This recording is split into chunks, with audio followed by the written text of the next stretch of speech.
21일 기도회에 참여하시는 성도님들 주님 이름으로 또 환영하고 또 축복합니다. 이제 오늘은 15일 차인데요.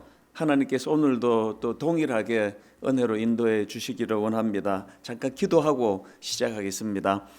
고마우신 하나님 아버지, 이렇게 코로나 바이러스 확산으로 인해 전 세계가 두려워 떨고 있는 현실 앞에 오히려 이것을 하나님 앞에 또 우리 자신을 돌아보고 점검하며 회개할 수 있는 그런 재료로 저희들이 이것을 사용할 수 있도록 은혜 주신 것 감사드립니다. 깊이 우리 스스로를 돌아보고 점검하며 영적인 또 회복이 또 부흥이 일어나도록 간섭하여 주시옵소서. 시종일관 인도해 주시기 원하옵고 예수님 이름으로 기도드립니다. 아멘. 오늘 주시는 말씀은 구약 느헤미야 8장 1절부터 12절까지 말씀입니다. 느헤미야 8장 1절부터 12절까지 살펴보려고 하는데, 제가 갖고 있는 성경으로 구약 736페이지에 있습니다. 구약 성경 느헤미야 8장 1절부터 12절까지 우리 한 절씩 교독해서 돌아가면서 읽도록 합니다. 8장 1절입니다.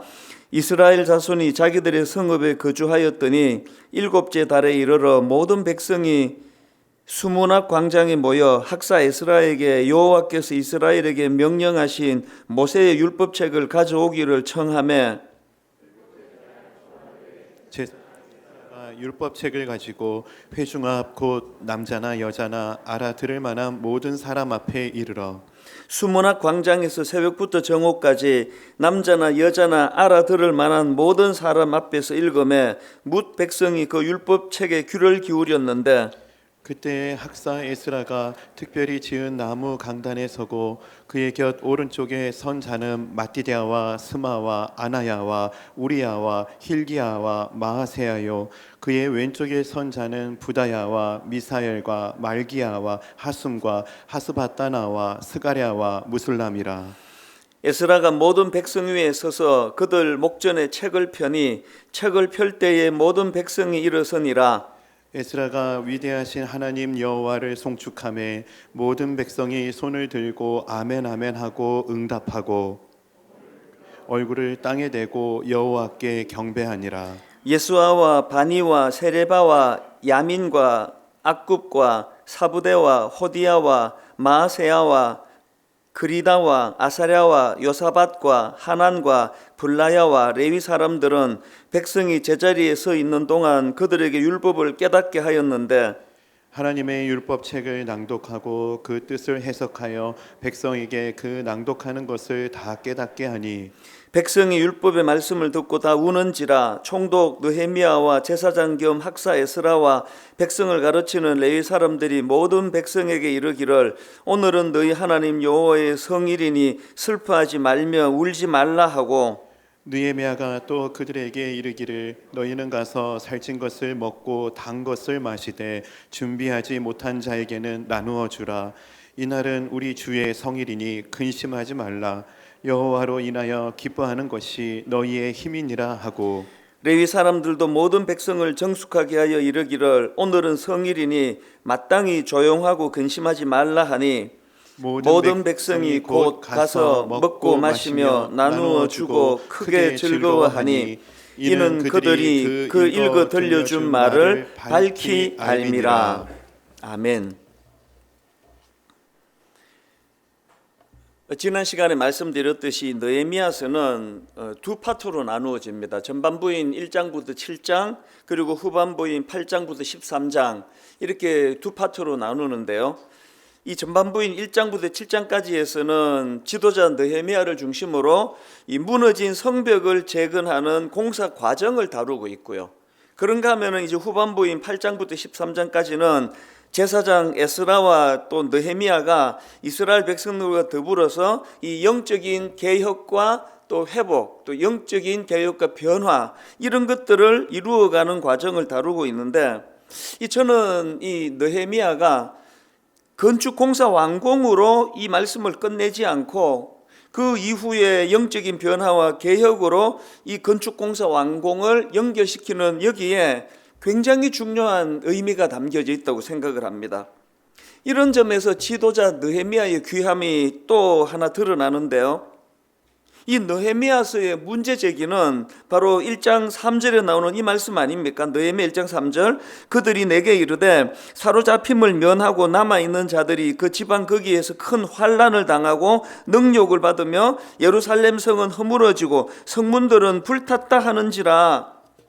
그랬더니 4절에서 내가 이 말을 듣고 앉아서 울고 수일 동안 슬퍼하며 하늘의 하나님 앞에 금식하며 기도하여. 그러니까 지금 느헤미야가 슬픔에 빠진 것도, 그리고 이제 그 전반부에 나오는 이 그 성벽, 무너진 성벽을 이제 재건하는 공사를 하게 된 동기도 이제 겉으로 보기에는 다 이제 자기 백성들이 환난을 당하고 능욕을 받는 그 현실, 눈에 보이는 현실, 그리고 또 예루살렘 성이 허물어지고 성문들이 불탔다고 하는 외적으로 보여지는 이 현실을 회복시키려고 그렇게 느헤미야서가 기록되는 예루살렘으로 달려가서 느헤미야가 애쓰는 내용들이 이 느헤미야서 아닙니까?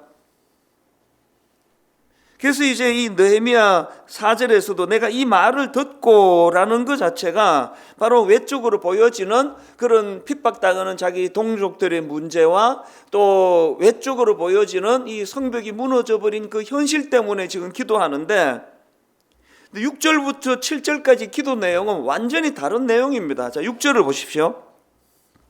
이제 종이 주의 종들인 이스라엘 자손을 위하여 주야로 기도하오며 우리 이스라엘 자손이 주께 범죄한 죄들을 자복하오니 주는 귀를 기울이시며 눈을 여시사 종의 기도를 들으시옵소서. 나와 내 아버지의 집이 범죄하여 주를 향하여 크게 악을 행하여 주께서 주의 종 모세에게 명령하신 계명과 율례와 규례를 지키지 아니하였나이다. 우리는 어떻게 기도하는 게 본능입니까? 우리 같으면 바로 하나님 그 핍박당하는 동족을 불쌍히 여겨주시기 원합니다. 하나님 무너져버린 성벽을 재건할 수 있도록 은혜 주시기 원합니다. 그 현상의 문제를 놓고 기도하는 게 당연할 것 같은데, 느헤미야의 기도에는 그런 내용보다는 우리 이스라엘 자손이 주님께 범죄한 것을 회개한다는 거예요. 나와 내 아버지의 집이 범죄하여 주를 향하여 거기에 악을 행하였던 이 모든 것들을 지금 고백하는 것으로 느헤미야의 기도가 전개가 된다는 겁니다. 이런 느헤미야의 마음이 느헤미야서를 기록하는데 그대로 반영된 거 아닙니까? 그저 눈에 보이는 현상, 무너진 성벽을 다시 재건하는 거, 눈에 보이는 현상, 동족들이 환난과 능욕에 빠져 있는데 이거를 회복시켜달라고 하는 이런 기도만이 아니라 보다 더 근원적인 기도, 이런 일이 일어나게 된 근원적인 문제를 가지고 기도하는 이 느헤미야의 모습, 이게 지금 느헤미야가 7장까지 이제 성벽 완공했으면 목적이 이루어졌으니까 끝. 그 느헤미야서가 1장부터 7장까지만 기록될 수 있는데, 이후로 이것을 영적 부흥으로 연결시키고 있는 이 포인트가 너무나 이게 감동이 되는 겁니다. 저는 이런 느헤미야의 모습을 보면서 그 어릴 때 이제 만병통치약 중에 하나가 아까찡기라고 그랬는데요. 이게 뭐 일본 말인지 독일 말인지 모르고 썼습니다. 이 빨간 약인데 아까찡기라 그래요. 그래서 모든 엄마들이 이게 만병통치약입니다. 넘어져 가지고 피가 나도 이 빨간 약을 아까찡기를 바르고, 뽀록지가 나도 아까찡기를 바르고, 심지어는 배 아프다 그래도 이걸 발라주는 부모가 있었습니다. 엄마가.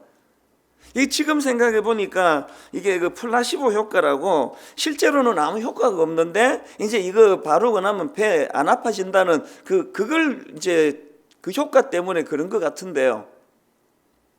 제가 이제 나이가 들어가지고 보니까 이 아까찡기라고 하는 이 빨간 약은요, 그냥 이거는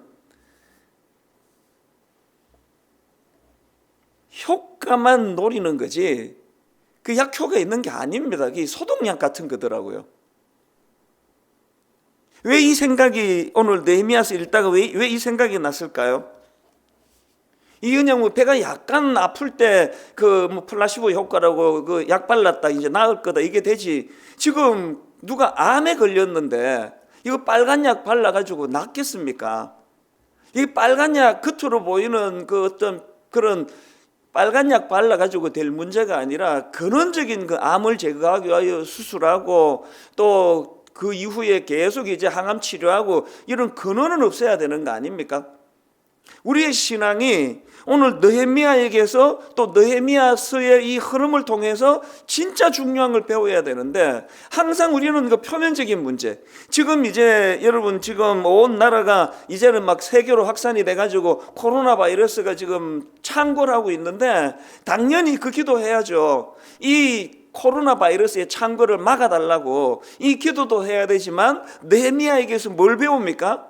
보다 근원적인 문제, 이런 일들이 왜 발생했는가, 이런 일들을 통하여 하나님은 우리에게 무슨 말씀하기를 원하시는가, 내가 이런 현실 앞에서 어떤 기도를 하나님 앞에 드려야 되는가, 이것들을 점검해야 된다는 그 말씀을 제가 드리고 싶은 겁니다.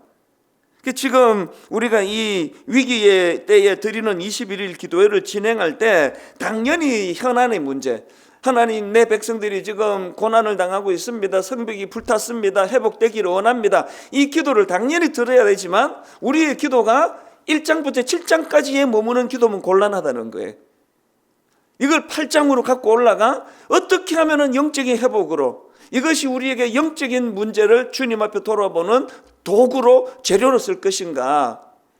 그래서 아주 제가 목사로서 옛날 엄마들처럼 그저 처방이라고 하는 빨간 약밖에 주지 않는 이런 목회를 한다면 이건 아주 그건 부끄러운 목회예요. 이 근원적인 문제, 이게 오늘 본문에서 우리가 꼭 기억해야 될 첫 번째 교훈이고요. 그런가 하면은 두 번째 우리가 살펴봐야 될 교훈이 하나 더 있는데요.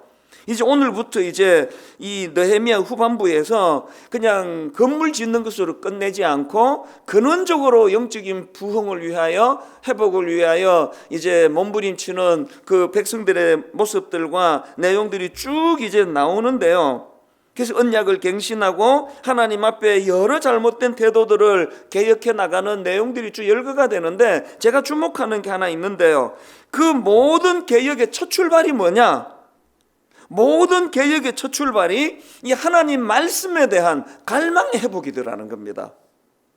자, 오늘 본문 느헤미야 8장이 어떻게 시작합니까? 1절입니다. 이스라엘 자손이 자기들의 성읍에 거주하였더니 일곱째 달에 이르러 모든 백성이 일제히 수문학 광장에 모여 학사 에스라에게 여호와께서 이스라엘에게 명령하신 모세의 율법책을 가져오기를 청하매, 여기 후반부에 등장하는 지도자 에스라를 이스라엘 백성들이 이 에스라가 어떤 사명을 가지고 백성들을 지금 그렇게 계몽하고 계도하고 통치하는 게 아니고요. 이 느헤미야 8장 1절은 지도자 에스라가 백성들을 설득하는 게 아니라 백성들이 지금 에스라에게 당부하는 거예요. 자발적으로 율법책을 좀 가져다 주시기를 원합니다.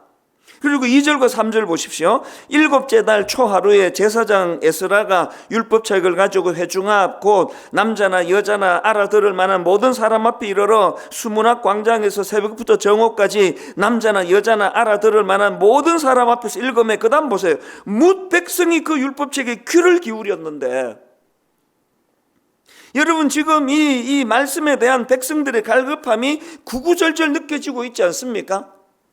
이제 오늘은 느헤미야서 후반부의 첫 시작이거든요.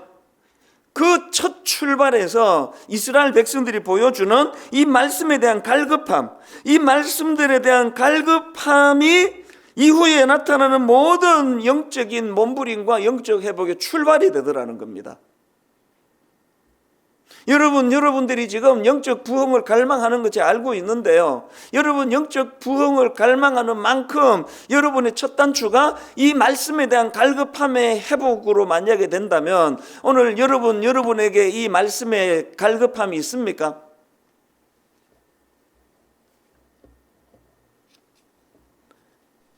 정말 오늘 이 말씀을 들으시는 모든 성도님들이 코로나 바이러스가 그저 잠재워지면은 그대로 또 끝나버리는, 그저 잠깐 배에다가 지금 배 아프다 그러는데 엄마가 빨간 약 발라주는 기간은 21일이 아니고, 정말 이번에 이 온 듣지도 보지도 못한 세계적인 이런 재앙을 지금 만나는 이 일을 통해서 이걸 재료로 해서 우리가 영적 부흥, 영적 갈망, 영적 개혁을 갈망한다면 우리 손에 성경이 들러져야 된다는 거예요. 모든 부흥의 첫 출발은 말씀을 갈망하는 태도의 회복으로부터 시작이 된다는 사실입니다.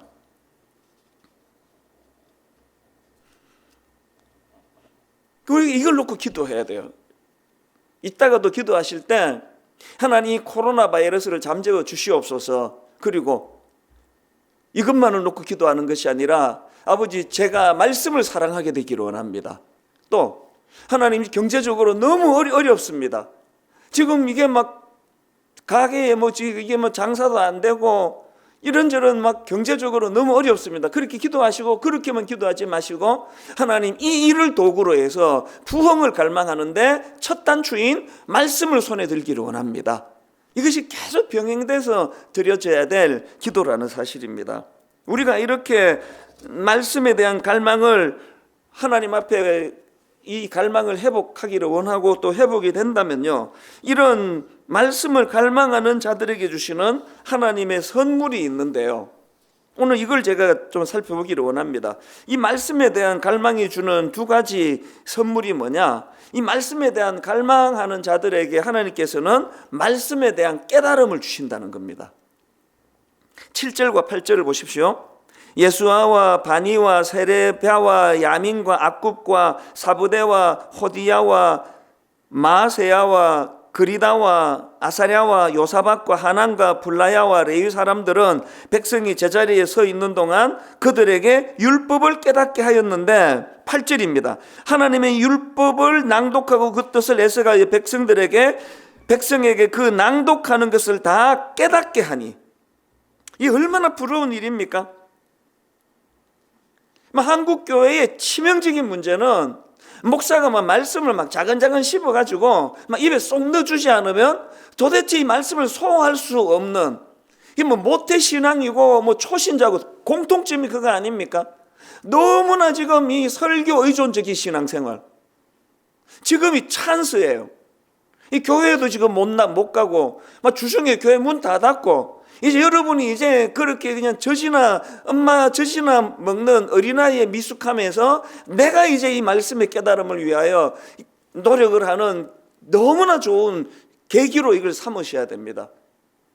지금 저희 교회가 마가복음을 이제 갓 시작했잖아요. 저 목사가 이게 제대로 설교 하나, 엉터리를 하나 보자. 그래서 여러분 그 마가복음 그 설명, 주석 이런 책 한두 권 다 구입하셔야 됩니다.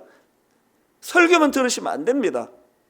그래서 그냥 누가 깨달은 거, 이찬수 목사가 깨달은 거를 전해주면 그거 먹으면서 연명하는 그런 연명하는 신앙이 아니라 늘 말씀을 내가 묵상하고 읽으면 그 말씀에 깨달음이 있는 이 성숙의 자리로 나가야 되는데요, 이런 깨달음의 자리로 가려면 어떻게 해야 된다고요? 먼저 말씀에 대한 갈망이 있어야 되는 거예요. 말씀에 대한 갈망. 지금 7절과 8절에서 이런 그 낭독하는 것을 다 깨닫게 하니, 이 깨달음의 은혜를 지금 기록하고 있는 7절, 8절 바로 앞에 나와 있는 이 조건들을 보십시오. 바로 앞에 나와 있는 5절, 6절입니다. 에스라가 모든 백성 위에 서서 그들 목전에 책을 펴니 책을 펼 때에 모든 백성이 일어서니라.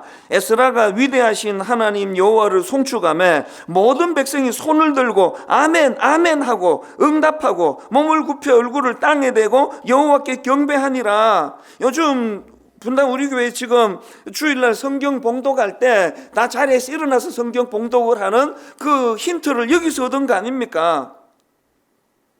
여러분, 우리가 주일날 예배를 드리면서 성경 봉독할 때 다 일어나시라 그럴 때 목사가 쓰라니까 어떻게 써야지, 이 정도가 아니고요, 기다렸다는 듯이 이 말씀의 갈급함을 여기에 담아가지고 이 말씀을 펼 때 내가 이 말씀을 너무나 존귀히 여기고 있습니다라는 그 마음을 담아서 그렇게 자리에 일어나서 말씀을 읽는 태도가 우리로 하여금 말씀을 깨닫게 하는 능력으로 이것이 사용된다는 사실입니다. 그래서 제가 이거를 가지고 쭉 묵상을 하다가 이제 5절은 우리가 하게 됐으니까요, 책을 펼 때 모든 백성이 일어서니까 하나만 더 하면 되네. 말씀이 선포될 때 함께 같이 또 기도할 때 아멘 아멘 기쁨으로 찬양을 부를 때 성도님들이 아멘 아멘 손을 들고 주님을 찬양하는 이것만 이제 해보게 되면 될 것 같아요. 막 인위적으로 남되니까 따라드는 손 말고요, 너무나 말씀에 대한 갈급함이 있어서, 너무나 이 말씀에 대한 갈망이 내게 있어서 말씀이 낭독이 될 때 벌떡 일어나 그 말씀을 하나님 저게 다 내 심령에 그대로 부어지기를 원합니다. 그런 마음으로 일어나 말씀을 우리가 봉독할 뿐만 아니라 우리가 말씀을 듣고 또 이따가 또 찬양을 하고 그럴 때 나도 모르게 이 말씀을 바탕으로 한 이 찬양을 드리는 것이 너무 기뻐 아멘 아멘 하면서 그렇게 손을 번쩍 들면서 찬양할 수 있는 이런 신앙의 자유함. 신앙은 정말 자유함이거든요. 인위적인 거 아니고 누가 시키면 따라하는 거 아니고 내 심령에서 이런 열망이 일어날 때 거기에 이 말씀의 깨달음이라는 하나님의 선물을 받아 누릴 수 있다는 것입니다. 비록 지금 어떤 분은 새벽 시간에 일어나셔서 아직 잠도 덜 깬 상태로 참 예배를 드리는 분이 계시고, 어떤 분은 또 오전 10시에, 어떤 분은 퇴근하고 가족들과 함께 저녁 8시에 어느 시간 어느 장소에서 드리는지 상관없지만 이 얼마나 귀한 모습입니까? 이런 어려운데 계속 제 마음에 성도님들이 너무 어려우니까요. 어제 어떤 분이 좋은 제안을 하셨습니다. 목사님, 이제 분당 우리 교회가 미자리 교회 그 임대료 대납하기 운동이 너무 좋은데 우리 교회 안에도 목사님 너무나 어려운 분이 너무 많습니다. 통장 하나를 더 개설해서 참 우리 교회 안에 어려움을 겪는 분들을 십시일반해서 돕는 이 운동도 하시면 좋겠습니다. 그게 너무 그게 와닿더라고요. 오늘 여러분이 이른 아침에 오후에 저녁에 지금 컴퓨터 앞에 앉아서 이 말씀을 들으시는 여러분들이 속은 답답하고 경제적으로 지금 문제는 참 많고 어려운 중에도 이렇게 말씀을 사모해서 이 자리에 오신 것 자체가 저는 오늘 느헤미야 8장에서 보여주는 이스라엘 백성들의 말씀을 갈급하는 그 모습 그대로라고 생각을 합니다. 그 열망을 가지고 먼저 우리가 코로나 바이러스를 해결하고 코로나 바이러스로 인한 경제적인 어려움으로부터 자유하기 이전에 이런 말씀에 대한 갈망, 그리고 그 말씀에 대해 갈급하는 사람에게 주시는 하나님의 축복 중의 축복인 들려진 말씀에 대한 깨달음의 은혜가 일어나게 되기를 바랍니다. 이것이 모든 문제 해결의 첫 단추라는 사실입니다. 그래서 말씀에 대한 깨달음을 하나님이 우리에게 갈급한 자들에게 주시고요. 그런가 하면은 두 번째로 말씀에 대해 갈급한 자들에게 하나님 주시는 선물이 뭐냐? 눈물을 회복시켜주죠. 눈물. 9절 백성이 율법의 말씀을 듣고 다 우는지라. 여러분, 그 앞에 말씀의 깨달음이 머리에서 일어나는 작용이라면 눈물은 내 가슴에서 일어나는 거예요.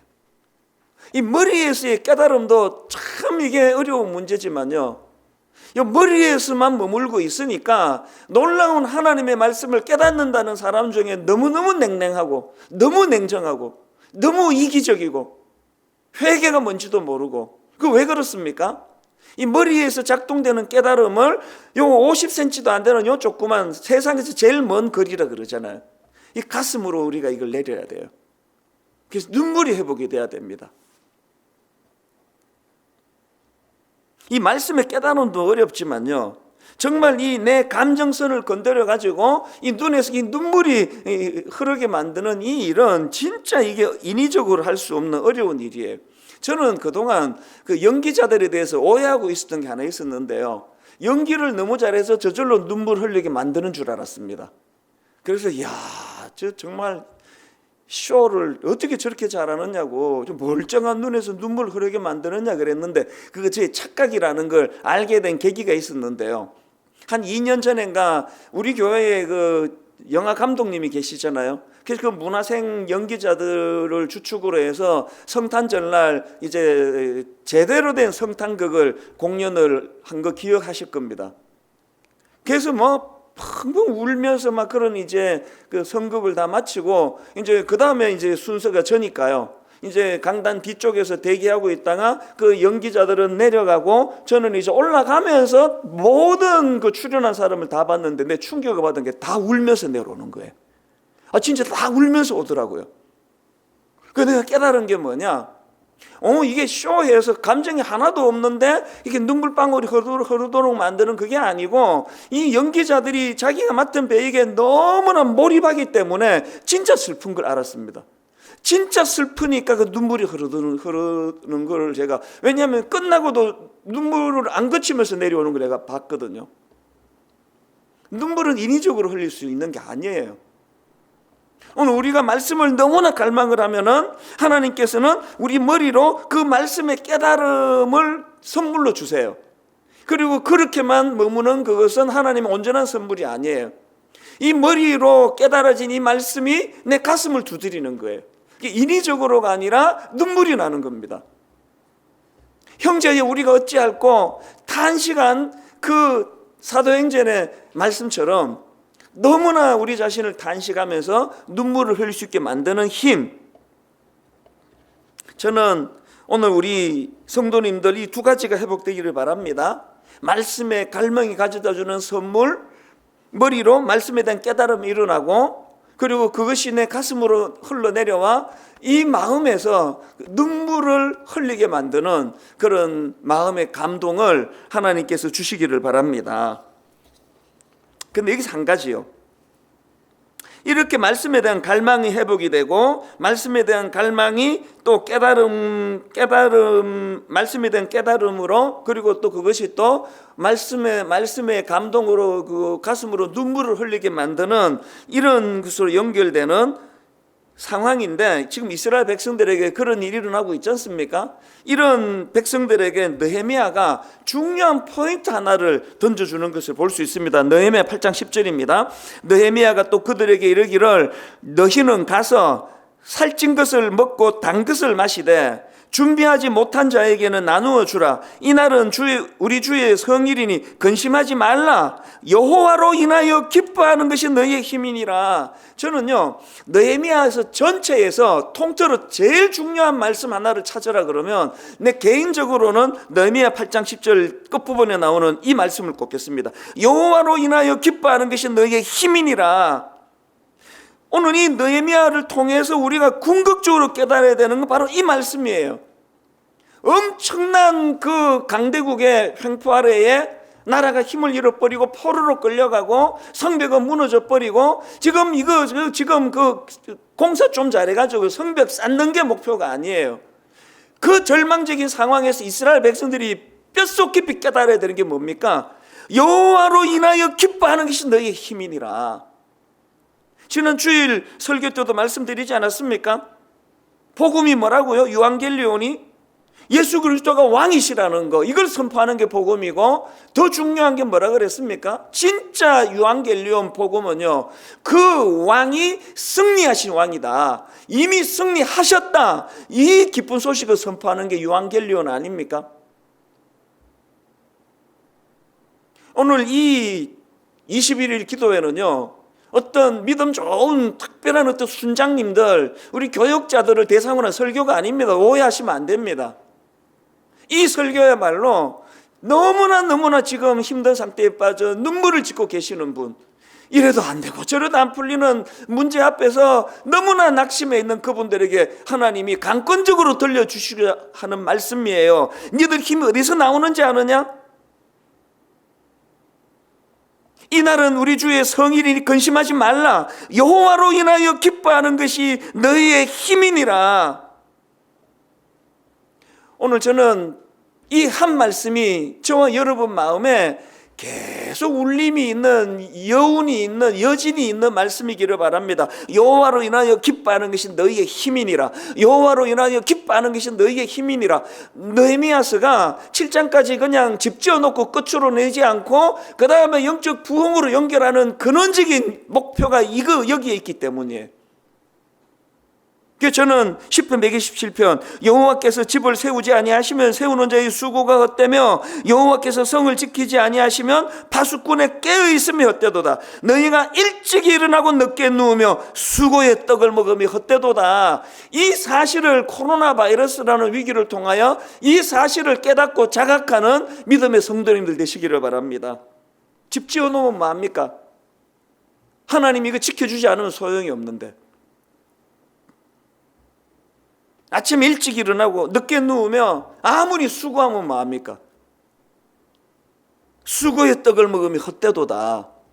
그래서 우리 내면에 내가 가진 어떤 지식과 열정과 내가 가진 어떤 재료를 가지고서가 힘이 만들어지는 것이 아니라 여호와로 인하여 기뻐하는 것, 이것이 너희의 힘이니라. 오늘 하루 온종일 이 짧은 한마디 이것을 묵상하면서 내가 지금 그동안에 일찍 일어나고 늦게 누우며 수고의 떡을 먹음이 헛되도다, 이 문제를 해결할 답을 이 말씀에서 찾았노라고 그렇게 기뻐하는 이 하루가 되시기를 주님 이름으로 축원합니다. 시간 주신 말씀 기억하며 찬송가 214장입니다. 하나님의 은혜를 구하는 마음으로 함께 찬양하며 나아가시겠습니다. 함께 고백합시다. 나 주의 도움 받고자, 나 주의 도움 받고자 주 예수님께 빕니다. 그 구원 허락하시사 날 받아주소서. 내 모습 이대로, 내 모습 이대로 주 받아주소서.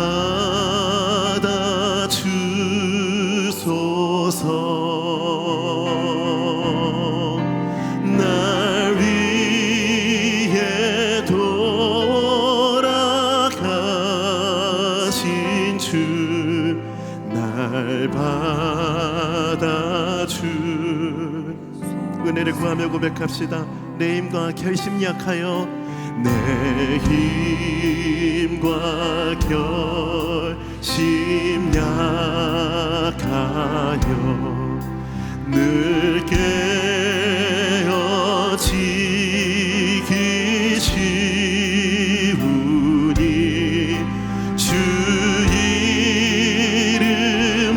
이름으로 구원해 날 받아주.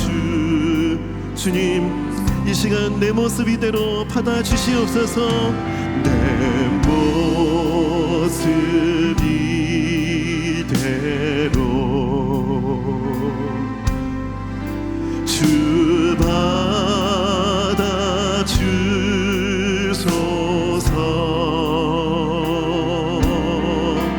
날 위해 돌아가신 주, 날 받아주. 우리 한번 더 고백합시다.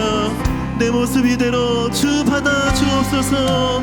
내 모습 이대로 주 받아주소서.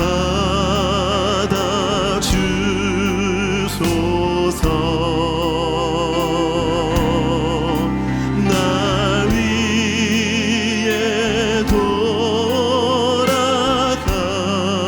돌아가신 주, 날 받아주. 목소리 높이 함께 고백합시다. 내 주님 서신 발 앞에, 내 주님 서신 발, 이 시간 나 꿇어 엎드렸으니 하나님, 오직 주님의 은혜만을 구하며 주님의 보좌 앞으로 나아갑니다. 그 크신 역사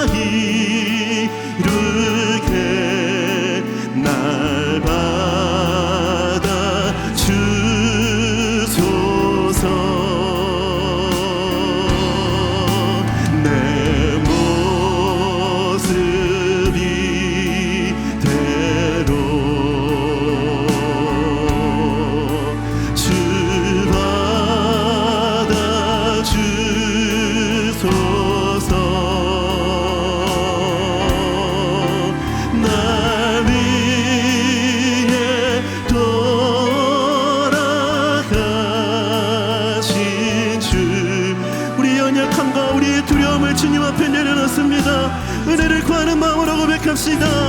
내 모습 이대로 주님 받아주옵소서. 내 모습 이대로 주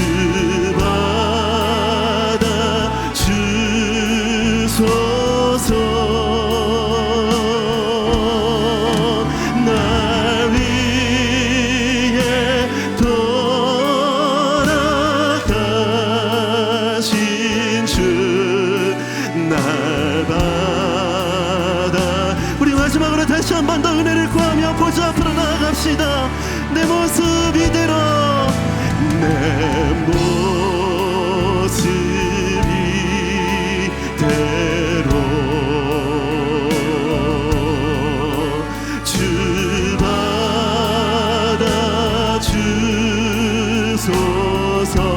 받아주소서. 날 위해 돌아가신 주 날 받아주. 날 위해 돌아가신 주님, 날 위해 돌아가신 주 날 받아. 우리 다시 한 번 더 날 위해 돌아가신 주, 날 위해 돌아가신 주 날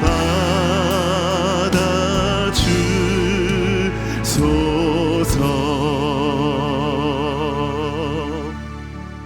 이 시간 우리의 연약함을 주님 앞에 내려놓고 때를 따라 도우시는 하나님의 은혜를 얻기 위하여 주님의 보좌 앞으로 은혜를 구하며 함께 나아가길 원합니다. 말씀 기억하며 합심해서 함께 기도하시겠습니다.